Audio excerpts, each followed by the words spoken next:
really want to sign that yet, because if he does, then he's agreeing to the dates as proposed, and that's the last chance to provide us any information on what he thinks were reasons he should have extra days to have completed the project.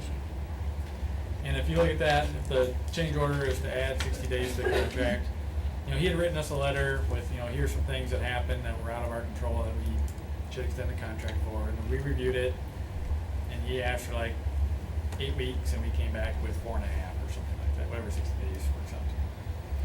And so knowing that, liquidated damages are on the table, he said, let me go back and just review our notes to see if there's anything else on this that I believe we should have some more days. So he just wants to table that for now and talk about it maybe next council meeting.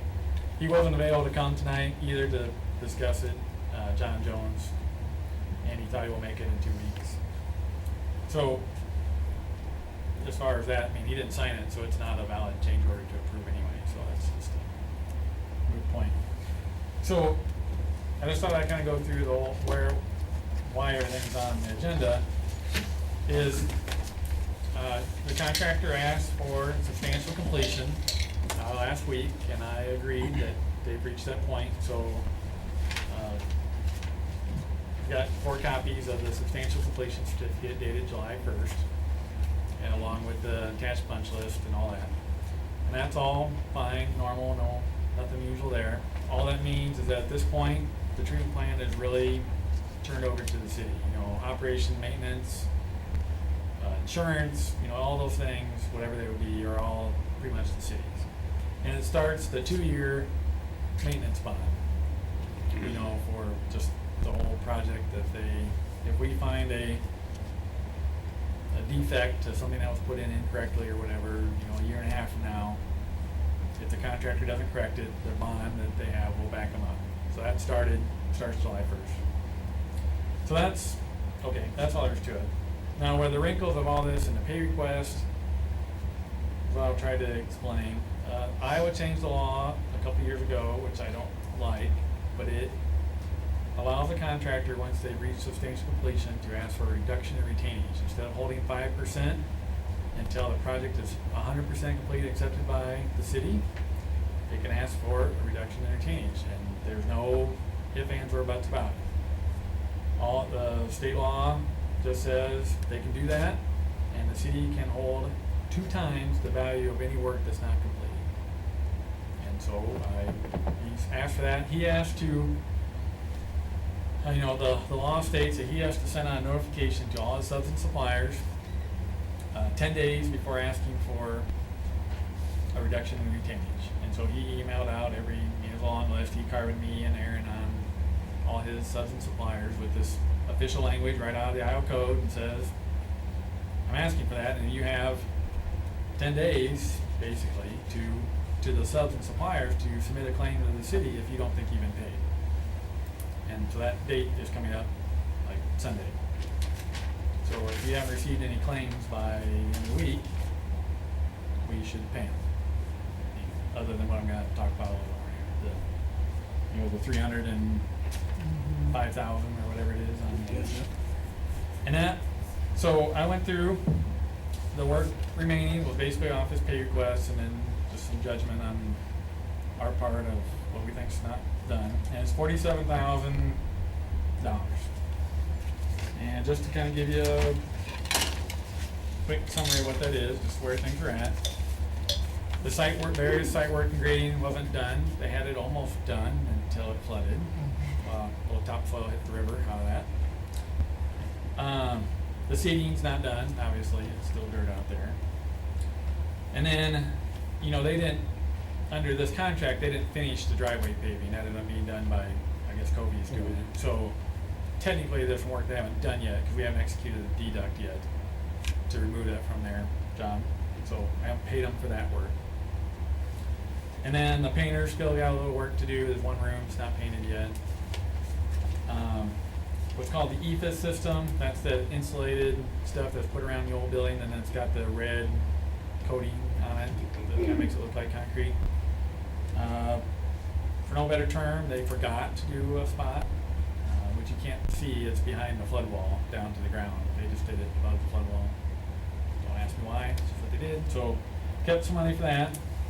And then the old sludge tank, it's where the line is, it has the metal dome on top. That still needs to be insulated and with a metal clad panel to put around it to re-insulate it and do that. And then I allowed another $10,000 for various instrumentation, electronic type stuff to wrap up or test. The main thing they have done is do this testing of it, where we're gonna go through the whole thing bit by bit and make sure it all works exactly as we want. So I came up with $47,500 from that. You take 2 times that, so $95,104.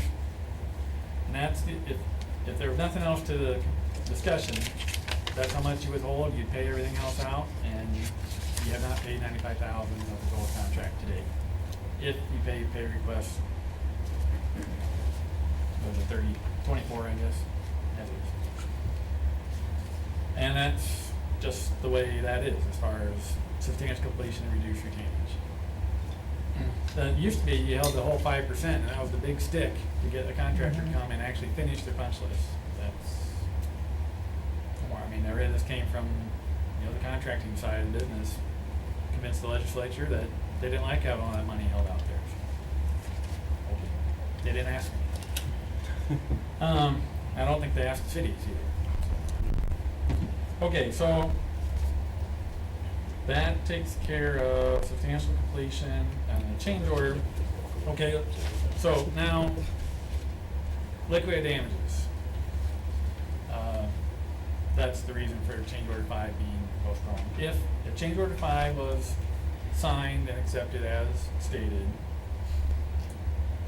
that would extend the substantial completion date to December 31st of 2013. That added 2 months from what we had signed up back July of 2012. And the contract allows for $500 a day for every day beyond that. It's 182 days, so that's $91,000 is the maximum amount of liquidated damages that could be assessed against IPT for substantial completion. All right, and this isn't, it's not something we're voting on today or anything, but just keep that number in mind.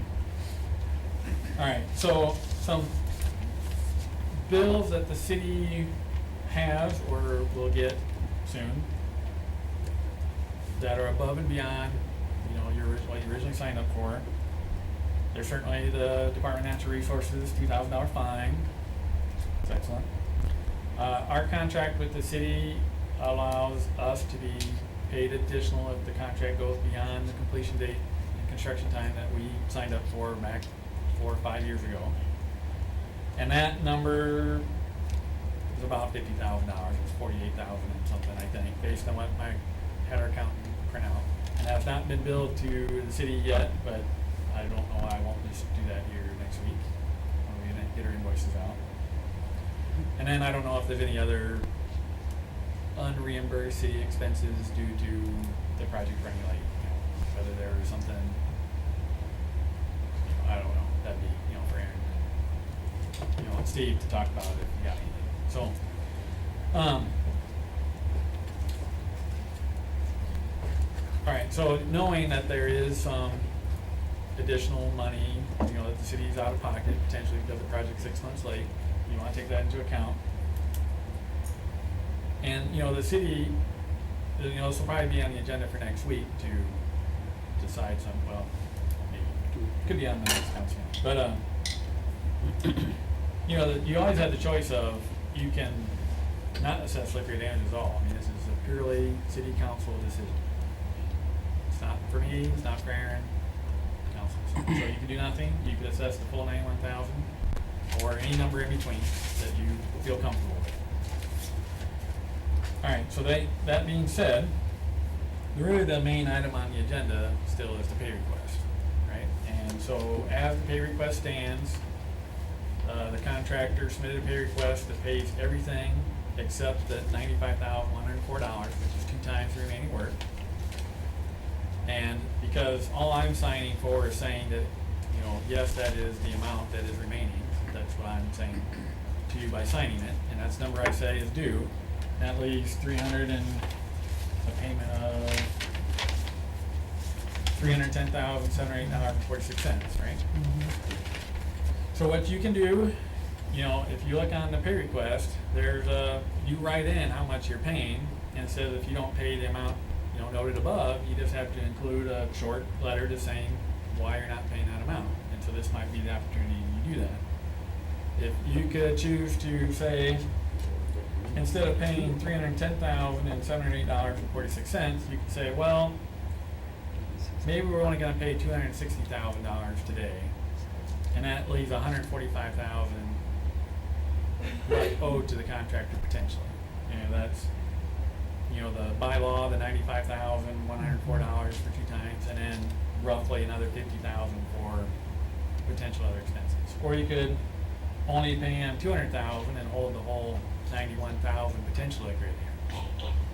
You know, as far as LDs are concerned, theoretically, you can always get those from the contractor later, and that has happened a lot because of the law requiring paying down reduced retainage. This happened to me in Marshalltown. It didn't happen to me, it happened to Marshalltown. But the contractor met the substantial completion date, asked for reduced retainage. It had to be paid. I mean, they were done on time, but they didn't finish. Their punch list was never done. So there were LDs accumulating before the city accepted the job. Well, I mean, they went 6 months later, a year late before they finished the punch list. But the city had paid out all the money, but there's no way to know that ahead of time. And so the city had to try to recover that from the contractor later. I mean, you can always do that. Of course, the only way to do that if the contractor doesn't write you a check is you gotta sue them. And so at this point, of course, you have the opportunity to hold the money because you have some known expenses. But what can always happen is, even if you held the whole 91,000 potential LDs for a substantial completion, and let's say they take a year to wrap up the punch list, so there's nothing you can do about that. You have to pay the money now, and that's just the way it works. But if they take a year, we can go back to $500 a day for damages? Yeah, Okay. but you don't have the money anymore. No, I realize that. But So there's no reason we wouldn't hold the 91 now, just to guarantee that it gets done. We can always pay it back to them anyway. right, and then so there's only one caveat to your statement, is if it ends up being shown that you holding the money wasn't, you know, I forget what exactly it said, but basically reasonable, you know, or justifiable, you owe them interest on the unpaid money, which is peanuts. I mean, 0%. whatever the state law interest rate is for public works projects, 5% interest or something a year. I don't know how often they change it. It's hard written in the code. So. The one thing to keep in mind is IPT is doing work for the city outside of the contract. They're doing the wastewater plant, replacing the gears up at the wastewater plant, and you know, I would say that for the most part, they've been a really good contractor to work with. Obviously, the delays are unacceptable, and there's going to be damages for that. But you know, I wouldn't want to steer them off. And Lance, did you say that your engineering fees were $48,000 because of the delay? Yeah, that's the number. It's actually more than that, but if you want to explain a little more, I will. But that's not our fault. No, but my contract with you. I know, but that's the contractor's fault Right. because the project was delayed. I mean, and I know a lot of it's supplies coming in and, you know, the controls and stuff. Can be. We're on 50 right off the bat. Right. Yeah. And the DNR. And without anything That's else. 50. Yeah, right. So that's a minimal. So I'm thinking at least the liquidated damages should be 50. And you don't, Instead of that isn't a making, you know, decision you need to make today. It's just a matter of. I mean, am I being asked about that? Or? No. No, I think, I guess what needs to happen today is we have to set an amount of how much the council wants to pay on this pay estimate, and then, or this application for payment. So to send out that cash, the liquidated damages discussion, I guess, is the next council meeting. It's just how much of that 91, is that what you said? 91,000. Yeah, how much of that 91,000 that the council wants to hold back until that discussion actually occurs. And then we can, the company's representative, John Jones is gonna show up, and can have that conversation with the So council at that point. what you're telling me is right now we own $310,708. Right, That's the pay estimate. right. And, but they're asking for 2 times the amount, or, you know, that 2 times the amount of the items that are required on the punch list of 95,000. Okay, that's the amount you're not paying them, That's the amount we're not paying. That's our retained. per the pay request. Right, Went down. so that brings that down to 215,708. No, No, no, no, sorry, it's the for- total amount for the owed quarter. is, 310,000 plus 90,000. So, right, as of today, they're still owed 400,000 if the Right, project were to. right, yeah. Yeah, So you'd be paying them 310 Less. today, and that leaves Plus the damage. 90,000 unpaid to them, that you will pay them when they actually finish the Gotcha. painting and the facility. The Gotcha. 450 or whatever. Lance, is this a discussion that you had with Steve when you went over the punch list and things that were left over? I mean, were you included in the? We did it through email. Okay, Yep. so I mean, so you're aware of Yep. everything that's going on, and how do you feel about it, Steve? I mean, Well, definitely, they have been a good contractor to work with, but they have also failed to meet any deadline we put in front of them, so there should be some liquidated damages. I mean, you just can't not meet deadlines, it's the way it works. As far as retainage, I am comfortable with 95 being enough to handle the punch list. okay. Yeah, one item, Steve saw a draft of this Sure. when I sent it out, and you guys said, well, how do we handle some punch list items, like Simon, the operator out there, they're Right. keeping a list. I said, well, the best way to do it is make sure I have that, and I'll put it on the punch list. So attached to the substantial completion certificate that Gloria's got a copy of is the printout of the punch list. It's 250 some items. It's all very, like a very specific control item is one item, so it can add up pretty quickly. And some number of those are done. I didn't go through them this last week to make sure they're all done, but they're ones that are most likely outstanding. So those are, known, and I got everything from Steve and his guys that they knew about, and that they're all on the list. Okay. So- And we won't, this $95,104, theoretically, we wouldn't pay at all until those 200 and some items are done.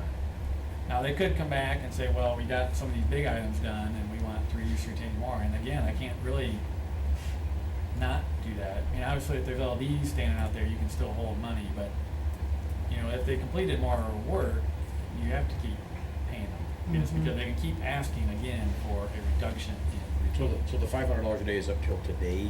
for the That's bad through July damages? 1st. So we've already accumulated another 7 days or whatever then, so it'll keep accumulating then? Well, then, there's different ways to look at it, but the usual way is that there were so many days between substantial completion and final completion